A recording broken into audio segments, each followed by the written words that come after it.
Hey everybody, what's up and welcome back to my garden slash kitchen. Today we are going to make some really nice pansy bath bombs. I am so excited for this one. If you remember, this year I winter sowed some Victorian posy pansies and we pressed them in a book. I really like these pansies. The colors were gorgeous. Well, I finally took the flowers out and I got an amazing idea. Sorry if the audio is a little off in this one. I've been having some troubles with it lately, not quite sure. Anywho, let's get started. As you can see, these pansies are absolutely smushed, flat as they can be, but they are so cute. They look like little paper pansies. Well, I thought that these would be absolutely great to use as a decoration for a bath bomb. The good news is pansies are edible and violet leaf actually has some benefits. So I am going to take some dried violet leaf, and now these are not from African violets. You do not want that. Those are toxic. These are totally safe. Always do your research and make sure the ingredients that you're using are safe. I am just going to quick infuse this with some sweet almond oil over some heat, and that will be ready to use for our bath bomb ingredients. The first thing I'm going to do is I am going to grab, of course, my baking soda because that is an essential ingredient. I'll put all the measurements for this down in the description so you don't have to worry about watching. My measurements are always a little bit off anyway, so I just kind of wing it. After I have used my baking soda, of course, I'm going to need citric acid because without it, we ain't going to get no fizz. Am I right? So I've added my citric acid, and this is a really simple recipe, so I'm just going to add some epsom salts to make this a nice, relaxing, and soothing bath. I cannot wait. After that, I'm going to work through the mixture with my hands and get all the clumps out. Of course, you can sift this as you go if you like, but I'm lazy, and I'd rather just, get the clumps out with my hands, so no big deal. After I've given this a really good work through and make sure all the clumps are out, and I want to make sure all the ingredients are well combined, I can add my fragrance and my colorant. Those, of course, are optional. If you don't want to use those, that's fine too.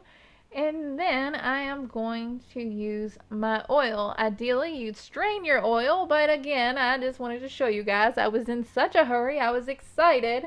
So I didn't strain it through a cheesecloth, but I did manage to get most of those leaves out, and I plucked them out. I don't really mind when things float around my tub, so for me personally, it wasn't a big deal because I knew this was going to get used immediately and all that stuff. So I'm just going to combine my liquid. It's the blend of the sweet almond oil infusion and the polysorbate 80, which you guys know will help the oil disperse in our tub. I'm just going to give that a good mix around until the mixture has a consistency that I like. When you squeeze it together, you want it to hold together just like so. You don't want it to crumble apart. Pretty easy once you get the hang of it. I know it can be frustrating if you've never done it before. On this particular day, it was pouring down rain outside and the humidity was insane, so I did have a little bit of trouble with my mixture even today. The color I'm using is just a liquid soap safe purple color. Always use a soap safe color. I see so many recipes on YouTube that says use food coloring. Don't use food coloring in your bath. It's for your food. Why would you do that? Use a colorant that is for your bath. Seriously, guys. I know I'm like the safety patrol over here, but these ingredients aren't that expensive, and why not use it for its intended use? Am I right? Yes. All right. The first thing I did was get my mold put a little bit of baking soda in so it doesn't stick as bad because I was worried about the flowers sticking, but the flowers did not stick at all, which is a great sign.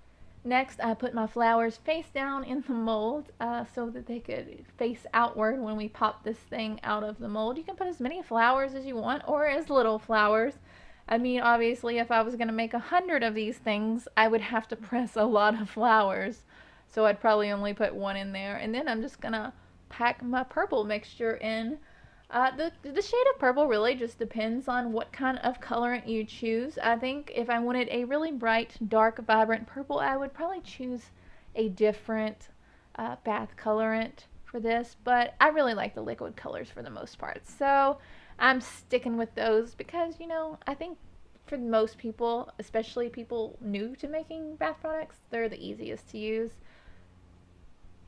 So I'm just going to pack my mold full, and then when I'm done, I am going to squish the two sides together, just like we always do.